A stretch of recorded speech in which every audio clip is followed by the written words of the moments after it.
Hi, Max. I hope you had a great day today. I've missed you a lot. I wanted to tell you another bedtime story for tonight. Once upon a time, a long, long time ago, there was a man who liked to dive deep into the water and collect pearls. Now, pearls are made in the inside of oysters, and oysters have two parts, the top part and the bottom part, and they kind of close like this. And when a little grain of sand gets inside the oyster, it doesn't spit it back out again. It works it and works it and works it and keeps adding a layer and layer and layer, and it gets bigger and bigger and bigger, kind of like an onion, until it becomes a pearl. And a pearl is white usually, or cream colored, and kind of glows, and it's round and really beautiful. And because of its beauty, this man who liked to scuba dive, he would collect them. And sometimes he would keep them, and sometimes he would sell them, and sometimes he would make them into necklaces, or earrings, or rings. And one day, as he was diving deep into the water, he had collected 4 or 5 pearls already. And he had put them in his little basket and swam on to the next one, and opened up an oyster, grabbed out a pearl, put it in his basket, and went on to the next one. And he kept doing that. And when he got close to the end of his day, he looked down and he saw something that looked like a pearl sitting all by itself on the ocean floor.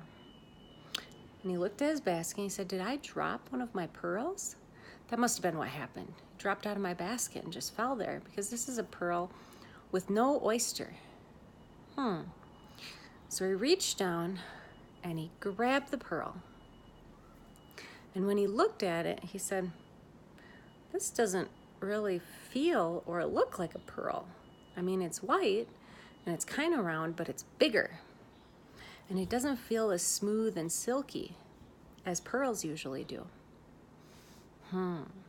He thought about it and he thought, should I leave it here?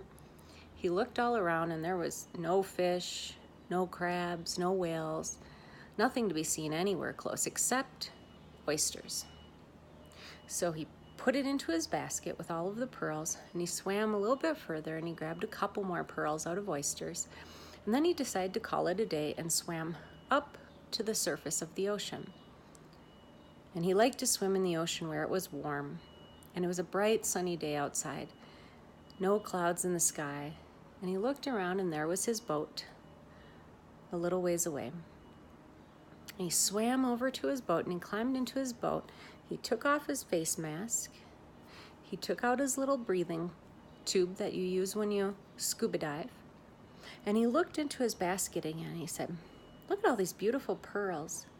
But what is that one thing? It's not a pearl at all, is it?" He looked at it. It's kind of white. And he guesses what it is, Max? He thought it was an egg. He says, "Is this an egg? But I didn't see anything nearby to it. How could it be an egg?" And then he remembered there had been a giant storm a couple nights before. And there was a lot of wind and rain, and the ocean got so wild and tumbled this way and that way. And he thought maybe the egg got lost from its mommy. But he had no idea how to find an egg of something I didn't even know. Was it a fish?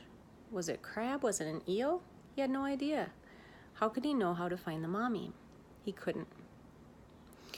So instead, he decided to bring it home. And he brought it home and he put it in his fish tank at home. Because, of course, he loved the ocean. He had all sorts of fish in a great big saltwater fish tank. And he put it in there. And none of the fish really paid it any mind. And as he left it there, he went and counted his pearls and separated them out, decided which ones he wanted to keep and which ones he wanted to sell. He went to sleep that night, and he woke up the next morning. Went to sleep that night, woke up the next morning. Went to sleep that night, woke up the next morning. And that's when he looked at his fish tank, and he saw that something was happening with that egg. The seahorses were all looking at it. and the little clownfish were all gathered around it. He said, "What is that?" Crack, crack, crack. Shake, shake, shake. Crack, crack, crack. Shake, shake, shake. And a little piece of the shell came off. And then another little piece of the shell came off. And finally, the whole shell cracked open. And out came, do you have any guess? Anything that could live under the ocean. It was an octopus. An octopus floated right out. And it looked all around, splooshed over by the seahorses, splooshed over here by the clownfish, and didn't quite know what to do with itself. So the diver, being very wise and sweet, picked up the octopus, put it in a little carrying tank, and went back out to sea and dove deep. And he swam around, and he swam around, and he swam around until he found some octopuses. And he said, "Do you know whose baby this is?" And they said, "No, it's not ours. But there's some octopus that live just down the way. You might want to ask them." So he swam on, and he swam on, and he swam on. And he found some more octopus, and he said, "Do you know whose baby this is?" And they said, "Oh, that's our baby. That's our baby." In the storm, our egg got washed away, and we couldn't find it. And they said, "Thank you so much for finding it." And the diver said, "Well, I really like this baby octopus. I know he needs to be raised by you, but I made him this little pearl necklace to always wear and remember me by. So if you ever see a baby octopus out in the ocean wearing a little pearl necklace, you'll know it's this special octopus." Good night, Max. That was the end. I hope you have a wonderful night's sleep and a great day tomorrow. Mommy loves you. Good night.